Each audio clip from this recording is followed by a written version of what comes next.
তেল পাইলে সোনার হরিণ মনে করুম আর কি।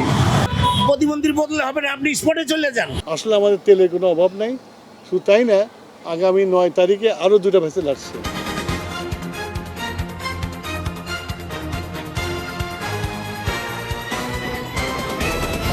আমরা তো আসলে ভোগান্তির জন্য কি বলবো, এটা তো একটা আন্তর্জাতিকই চলতেছে। তারপরে আমাদের যে দেশে যতটুকু মজুদ আছে এতটুকু চলতে হবে, আর হয়রানি তো আছেই।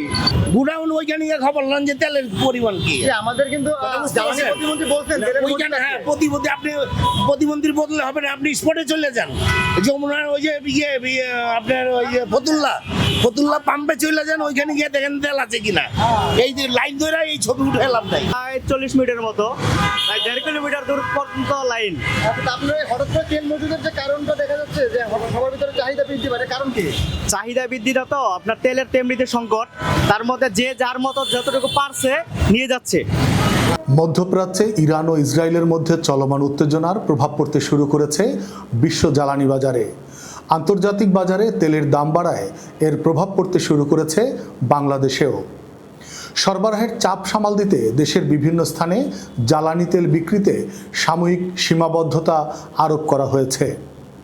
বর্তমানে অনেক পেট্রোল পাম্পে নির্দিষ্ট পরিমাণের বেশি তেল বিক্রি করা হচ্ছে না। নতুন নির্দেশনা অনুযায়ী মোটরসাইকেলে প্রতিদিন সর্বোচ্চ 2 লিটার এবং প্রাইভেট কারে সর্বোচ্চ 10 লিটার পর্যন্ত তেল বিক্রি করা হচ্ছে। এ কারণে রাজধানীসহ বিভিন্ন এলাকার পাম্পগুলোতে দেখা যাচ্ছে দীর্ঘ লাইন। অনেক চালককে ঘন্টার পর ঘন্টা অপেক্ষা করতে হচ্ছে জ্বালানি সংগ্রহের জন্য। কেউ কেউ আবার অপেক্ষা করেও পর্যাপ্ত তেল পাচ্ছে না বলে অভিযোগ করেছেন। সম্মিলিত পরিস্থিতি সামাল দিতে কিছু পেট্রোল পাম্প সাময়িকভাবে বন্ধ রাখা হয়েছে। এদিকে সীমিত সরবরাহের সুযোগে কিছু অসাধু ব্যবসায়ী বেশি দামে চোরাই তেল বিক্রি করছেন, এমন অভিযোগ উঠেছে। বিশ্লেষকদের মতে মধ্যপ্রাচ্যের উত্তেজনা দীর্ঘস্থায়ী হলে বিশ্ববাজারে তেলের দাম আরও বাড়তে পারে, যার প্রভাব পড়তে পারে আমদানি নির্ভর দেশগুলোর উপর। এ অবস্থায় বাজার পরিস্থিতি নিয়ন্ত্রণে রাখতে সংশ্লিষ্ট কর্তৃপক্ষ নজরদারি বাড়ানোর কথা জানিয়েছে।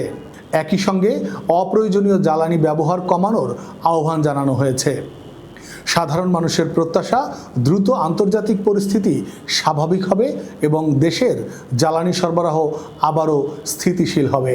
প্রিয় সাংবাদিক ভাইয়েরা, আজকে আমরা মাননীয় প্রধানমন্ত্রীর সাথে বসেছিলাম।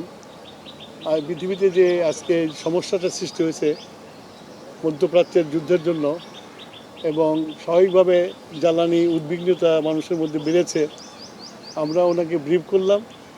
আমি আগেও বলেছি, গতকালকে বলেছি যে তেল নিয়ে উদ্বিগ্ন হওয়ার কোনো কারণ নাই।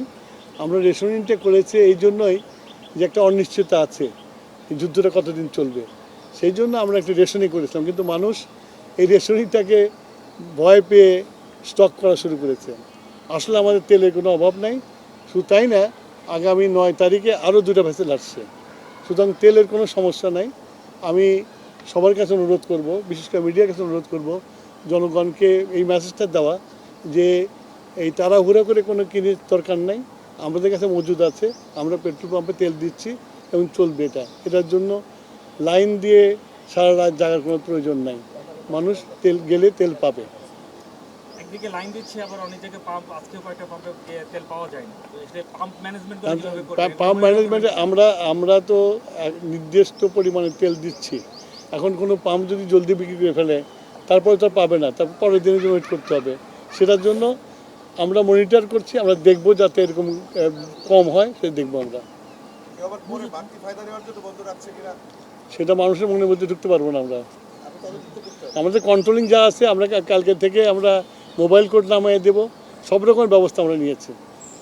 মাননীয় মন্ত্রী, এখন যে রেশনিং করা হচ্ছে 2 লিটার করে মোটরসাইকেলে, এতে করে তো একদিন পর পরই যেতে হচ্ছে অনেক, এটা কি আর একটু বাড়ানো যায় কিনা? না, আমি তো বললাম যে আমার মজুদ আছে, কিন্তু ওই যুদ্ধ কবে থামবে কেউ তো আমরা জানি না। তা আগে থেকে আমার ঘর ঠিক করতে হবে না, সঞ্চয়টা রাখতে হবে না, সেই জন্য আমরা এই সঞ্চয়টা করছি। আমাদের আরও 2টা ভেসেল আসছে 9 তারিখে। সুতরাং আমাদের যে শর্টেজ পড়ার কোনো সুযোগ নাই, তারপরেও যেহেতু যুদ্ধ চলছে, তো আমাদেরকে খুব হিসাব করে চলতে হবে। রেশনিংটা কতদিন চলবে এরকম? যুদ্ধের উপর ডিপেন্ড করে। এটা মানুষের এটা মানে আমরা সবাই করি, এটা খালি তো মানুষকে বলে লাভ নেই, সবাই করি যে মজুত করার চেষ্টা করি। সে হইতে পারে, কিছু কারণ নেই, তবে আমরা সরকার হিসেবে আশ্বস্ত করতে চাই এত অডিট হওয়ার কিছু কারণ নেই। আমি অত ডিটেলসে যাব না। আমাদের অল্টারনেটিভ কাতার ছাড়া অল্টারনেটিভ ব্যবস্থা আছে, আমরা চেষ্টা করছি ওই সব জায়গাতে আনার জন্য। বললাম যে আমাদের দুইটা ভ্যাসেল আসছে 9 তারিখে। আমাদের এলএনজি, এলপিজি সকল ধরনের তেলের পর্যাপ্ত মজুত রয়েছে এবং আগামী দিনগুলোতে যেন কোনো সংকট না ঘটে সে কারণে আমরা বিকল্প উৎস থেকে আমরা কাজ করছি। আমরা আপনাদের মাধ্যমে দেশবাসীকে এই অনুরোধটাই করতে চাই, আতঙ্কিত হওয়ার মতো কিছু নেই, কিন্তু বৈশ্বিক পরিস্থিতি বিবেচনায় আমরা সতর্ক হব, সকলে সচেতন থাকবো, এটুকুই আহ্বান। ধন্যবাদ। আসসালামু আলাইকুম। Desk report, next Bangladesh 24.com।